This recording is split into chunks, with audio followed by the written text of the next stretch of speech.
여러분 반갑습니다. 우리 서로 한번 교제해 볼까요? 우리 옆 사람, 뒷 사람 한번 바라보면서 우리 예수님의 사랑으로 사랑합니다. 예수님의 사랑으로 사랑합니다.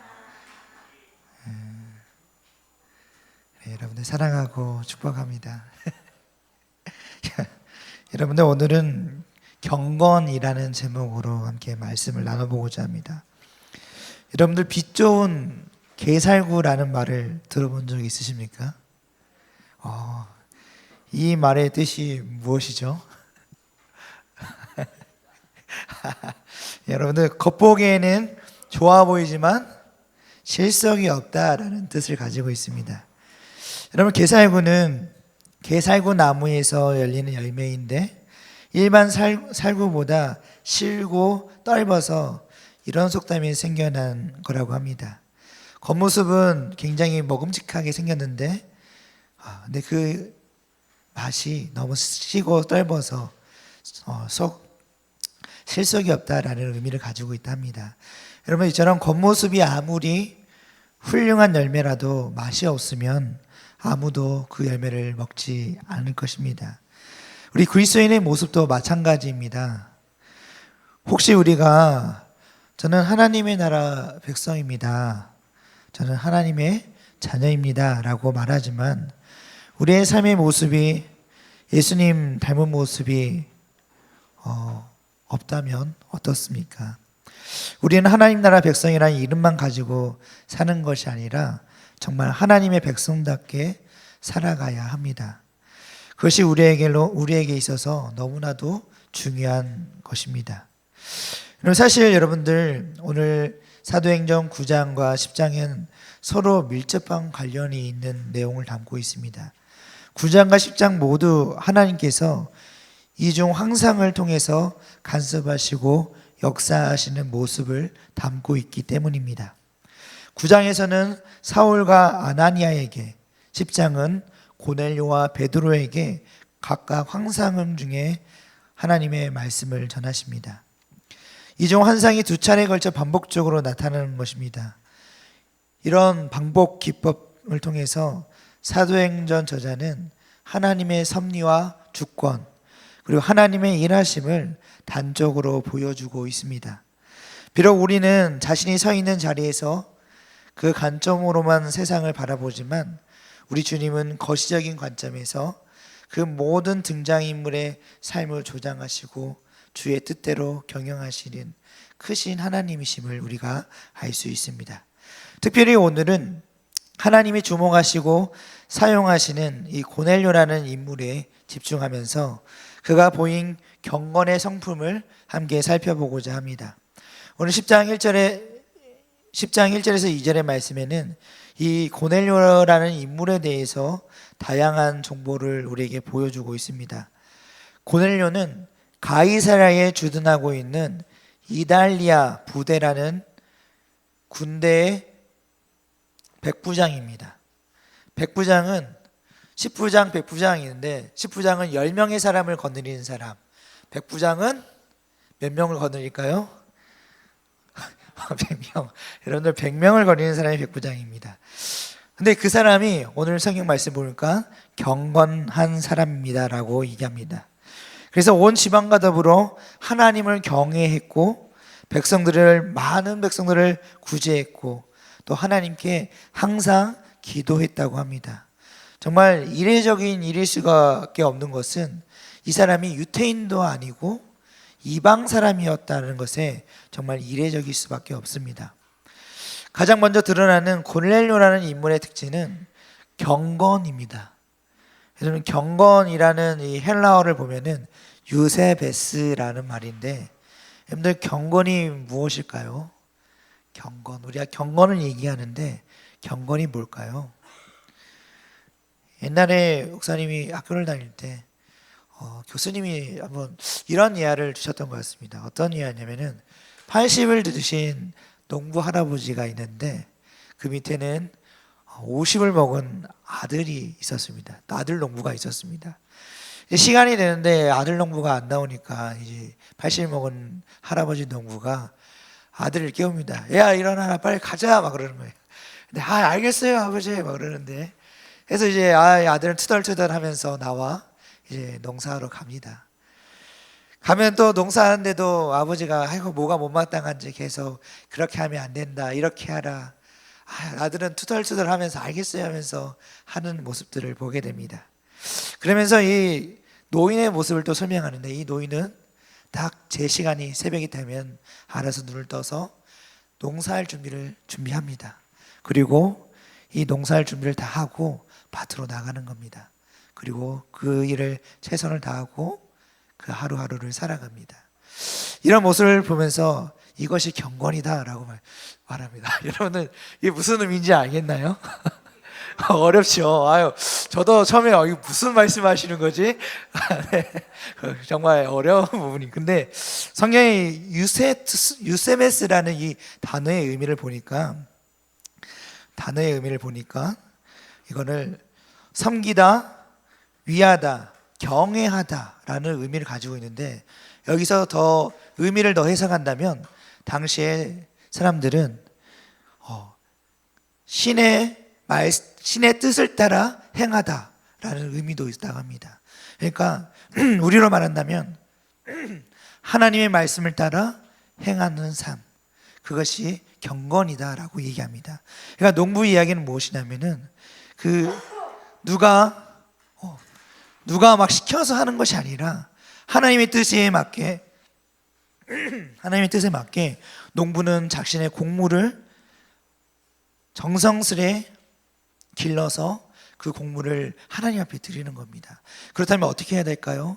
누가 막 억지로 하는 것이 아니라 이 곡물은 어떤 비료가 필요하고 얼마나 물이 필요하고 이런 것들을 자기가 스스로 배우고 공부해서 연구해서 이걸 하나하나 자기 스스로 해 나가는 자발적인 삶의 모습, 그리고 정말로 하나님의 뜻을 따라서 살아가는 모습, 그것이 경건의 모습이다라는 것을 하며 말씀해 주고 싶었던 것 같습니다. 이처럼 경건이라는 말은 결국 하나님의 말씀을 따라 살아가는 삶, 하나님을 경외하는 삶을 우리에게 말씀해 줍니다. 여기서 또 반이어로 불경한이라는 표현이 있는데, 어떤 인물에게 사용되고 있는지를 살펴보면은, 불경한 사람이란 합당한 존경과 행동이 결여된 사람을 의미한다라고 얘기합니다. 그렇다면 반대로 경건한 사람은 하나님께 대한 합당한 존경과 행동을 실천하는 사람이라고 우리가 생각해 볼 수 있습니다. 이 고넬료의 경건한 성품에 대한 묘사에 이어서 그는 하나님을 경외하는 사람이라고 소개됩니다. 그런데 단지 고넬료만이 아니라 그의 가족 전부가 하나님을 경외하는 자라라고 말씀합니다. 한 사람의 경건함과 하나님을 경외함이 그 가족 전부에게 귀감이 되었던 것입니다. 그뿐만 아닙니다. 그의 경건한 성품은 그 가정 안에서만 이루어진 것이 아니라 외적으로 구체적인 행동을 통해서 나타냅니다. 그것은 바로 구제였습니다. 구제란 여러분들이 잘 알고 있겠지만 어려운 이웃을 돕기 위해서 내가 그들을 위해 섬겨주는 모습입니다. 어떨 때는 나의 재물을 들여서 그들을 도와주는 방법이 있든가, 혹은 어떨 때는 그들을 위해서 같이 일해주는 모습도 있을 것입니다. 그래서 구제는 예수님께서 가르치시는 교훈에서도 강조된 적이 있습니다. 그래서 고넬료만 아니라 앞서 사도행전 9장에서 욥바의 다비다라는 여제자에게도 동일하게 발견되는 특징이기도 합니다. 여러분은 고넬료가 가이사랴에 주둔하던 이달리아 부대라 하는 군대의 백부장이라는 신분을 감안한다면 백성들에게 행하는 많은 구제가 결코 일방적인 행동은 아닐 것입니다. 왜냐하면은 당시에는 로마 제국이 이 나라를 그때는 로마 제국이 강대국이어서 유태인까지 이스라엘까지도 다스리고 있던 시기였습니다. 그러다 보니까 이 고넬료는 이 로마의 백부장이었기 때문에 보통 신분이 아닙니다. 감히 함부로 대할 수 없는 신분이고, 그리고 그 정도 직분이면은, 신분이라면은 자기 마음대로 해도, 그 시대에서 거기 자리에서 내 마음대로 해도 누가 뭐라 할 만한 사람이 없을 정도로의 권력을 가지고 있는 또 사람이기도 했습니다. 그런 고넬료가 바로 구제를 했다는 겁니다. 많은 사람들에게 도움을 주었다는 것입니다. 또한 고넬료는 항상 또 하나님께 기도하는 자였다고 말씀합니다. 경건한 성품은 단지 외적인 행동만으로 드러나지 않고 내적으로도 하나님과 깊은 관계가 있음을 보여줍니다.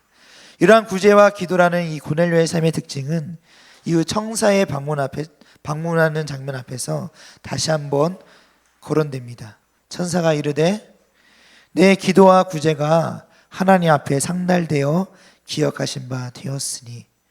그리고 또 베드로가 고넬료와 대화를 회상하며 그의 앞에 보고하는 장면에서도 반복이 됩니다.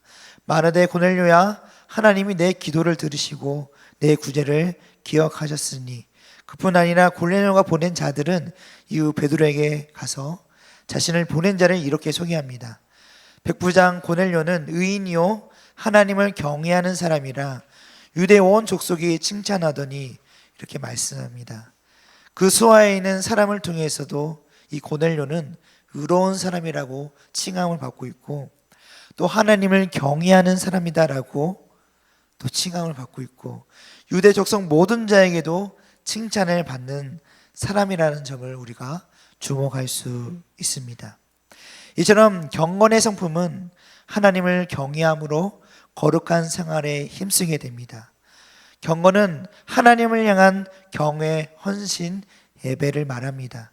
구체적으로 하나님 말씀에 순종하고 그의 인도하심을 간구하는 기도를 통해서 드러납니다.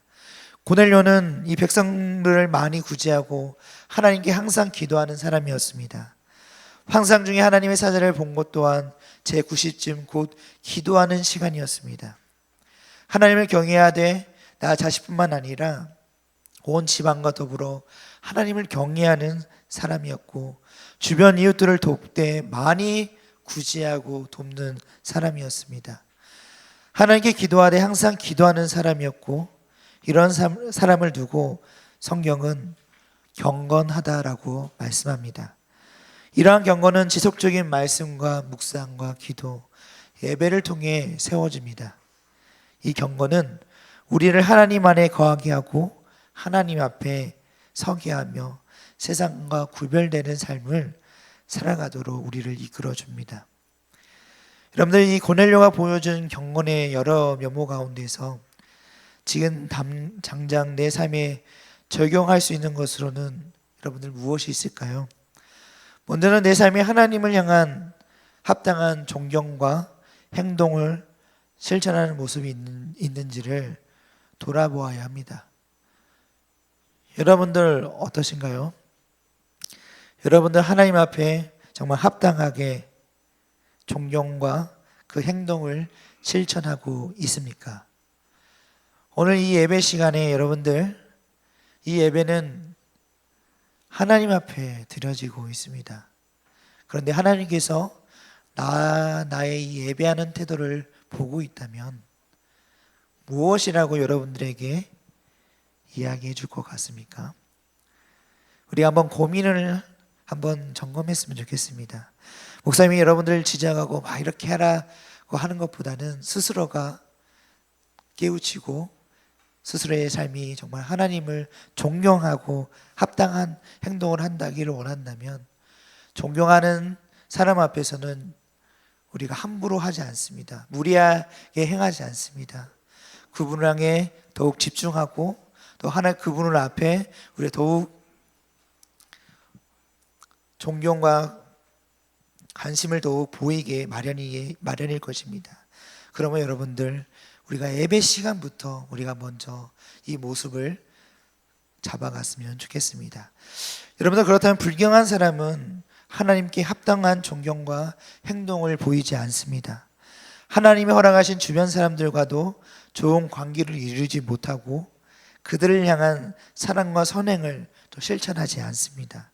그러나 경건한 사람은 하나님을 예배하고 하나님을 두려워하며 하나님께 기도하고 하나님께 허락하신 주변 이웃들과의 관계에서 사랑과 선행을 실천하기 위해 노력합니다. 하나님 이러한 모든 경건한 자들의 삶을 기억하십니다. 그의 모든 간구와 기도, 삶의 모습을 주목하십니다. 그리고 마침내는 그 경건한 사람을 통해서 하나님의 역사와 뜻을 이루어 가십니다. 그렇게 여러분들이 하나님께 발견되고 또 쓰임받는 정말 경건한 사람들이 다 되시기를 바랍니다. 그런 사람들이 되시기를 바랍니다. 여러분들 경건한 사람이 되시기를 바랍니다. 그래서 올해 여러분들 큐티 생활, 말씀 묵상 생활도 잘 해보시고, 그리고 항상 기도하는 습관도 길러보시기 바랍니다. 오늘 고넬료를 통해서 보았듯이 하나님은 우리의 기도를 허투루 들으시지 않으십니다. 우리의 기도를 듣지 아니하시는 분이 아니십니다. 고넬료가 항상 기도하는 것을 하나님께서 늘 보고 계셨다는 것을 그 천사를 통해서 드러나 있지 않습니까? 그럼 여러분들 하나님께 항상 기도하는 여러분들 되길 바랍니다. 그리고 하나님께 응답받아서 정말 하나님이 살아계심을 경험하고, 그리고 나의 삶이 정말 하나님께서 보고 계시다는 것을 우리가 다시 한번 깨달으면서 더욱 주님 앞에 경건한 사람이 되어가는 여러분들이 다 되시기를 정말로 간절히 소망합니다. 우리 함께 기도하겠습니다. 우리 이 시간 기도하실 때 오늘 말씀 우리가 생각해 보시면서 하나님은 우리가 경건한 사람이 되기를 바랍니다. 우리의 거룩한 삶, 우리의 내적인 또 하나님과의 관계를 잘 맺어가는 사람, 그런 사람이 되기를 주님은 바라십니다. 그러면 여러분들이 정말 경건한 사람이 되기 위해서 우리 먼저 점검하여 주시고, 나의 신앙이 정말 하나님 앞에 바로 서 있는지를 더욱 점검하면서 하나님의 바로 서 나아갈 수 있도록 주님 우리에게 힘을 더하여 주시라고, 우리를 붙들어 주시라고 기도하는 여러분들이 되기를 바랍니다. 이 시간 우리 주님 경건한 사람이 될 수 있도록 주님 도와주시옵소서. 그리고 나의 삶이 정말 하나님 앞에 바로 서게 해주시고 늘 하나님께 기도하는 사람이 되게 해주시라고 이 시간 우리 주여 한번 부르시고 함께 기도하겠습니다. 주여, 사랑하는 아풍수하신 주님 감사합니다. 주님 연약하고 부족한 우리를 사랑하여 주셔서 하나님의 자녀 삼아 주심에 감사드립니다. 아버지, 우리를 사랑으로 붙들어 주시옵소서. 우리는 너무나도 연약하여서 나의 뜻 가운데 나의 마음대로 살아가려는 마음들이 너무나 많습니다. 아버지, 그러한 우리의 마음을 내려놓고 하나님 앞에 바로 서게 하여 주시옵소서. 하나님 앞에 경건한 삶, 거룩한 삶, 순결한 삶을 살아갈 수 있도록 아버지 우리를 인도하여 주시옵소서. 더욱 주님 앞에 집중하게 하여 주시옵소서. 더욱 주님을 의지하게 하여 주시옵소서. 하나님의 살아계심을 믿는 자라면, 하나님의 살아계심을 정말 믿는 사람이라면, 그리고 하나님이 우리를 위하여 십자가에 못 박혀 돌아가신 것을 믿는다면, 우리를 구원해 주신 주님을 믿는다면, 주님, 우리가 주님 앞에 더욱 바로 서게 하여 주시옵소서. 주님 앞에 온전히 서게 하여 주시옵소서. 연약한 우리를 붙들어 주시고 주님 앞에 더욱 거룩한 삶을 살아가게 하여 주시옵소서. 아버지의 뜻이 우리 안에 이루어질 수 있도록 주님의 말씀 붙들며 주님의 말씀에 순종해 나아가는 우리 모두가 되게 하여 주시옵소서. 아버지 감사합니다. 주님 감사합니다. 사랑해 주님 감사합니다. 주님, 아버지 경건이 무엇인가 우리가 함께 오늘 말씀을 통해서 함께 보았습니다. 주님, 먼저는 하나님을 두려워함으로 경외하는 모습이 우리 안에 있어야 할 것이며, 그리고 하나님의 뜻을 따라 살아가는 삶, 거룩한 삶을 살아가는 것이 우리 경건의 모습에 드러나야 된다는 것을 또 보게 되었습니다. 그리고 무엇보다도 하나님과의 관계를 위해서 날마다 시간을 정하여 주님 앞에 기도하는 그런 경건의 모습이 우리 안에 있을 수 있도록 주님 우리를 붙드시고 도와주시옵소서. 그리고 나의 뜻을 펼쳐 나의 뜻을 관찰하기보다는 하나님의 뜻을 내 안에 품고 하나님의 뜻대로 살아가는 우리 모두가 되어서 정말 하나님 앞에도 인정받고 세상 사람들로부터 칭찬받고 세상 사람들로부터 인정받는 그런 거룩한 사람들이, 그런 경건한 사람이 될 수 있도록 우리를 붙들어 주시옵소서. 언제나 주님께서 우리의 가야 하는 길과 가야 하는 방향을 제시하시고 인도하여 주실 줄 믿사오며 사랑이 많으신 예수님의 이름으로 기도드립니다. 아멘. 이제는 우리 주 예수 그리스도의 은혜와 하나님의 사랑과 성령의 동하심이 너희 무리와 함께 있을지어다. 아멘.